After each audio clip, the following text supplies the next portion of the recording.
feel like a lot of life feels like a transition in many phases. Like Hmm. 2 months you'll go through, you can say like I'm going through this transition of A to B, or like the start of the pandemic was a different transition for all of us. The middle of it was a different one. The end of it, or now, I feel like life always changes, and that's interesting because what you do is you're in change agency, voltage control, which I love the name because that's one of my favorite songs by either Linkin Park or Josh Groban. I can't remember. Both did it.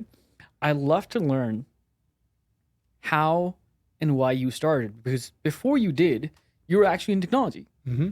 development, CTO. You built community around technology, and this seems very different. How'd this come about?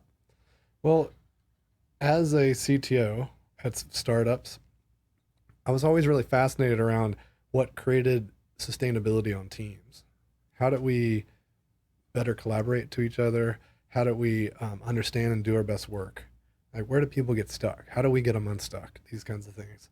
And after my last startup, I was ready for a change. I wanted to do some consulting and had built a bunch of tools throughout the years of things that I'd use with my teams. And I thought, oh, maybe I'll be a fractional CTO.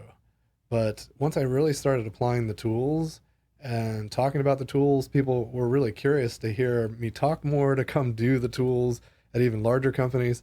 And they were less interested in the fractional CTO stuff. Mm. And I was like, well, let me just follow this passion. It's a whole new thing.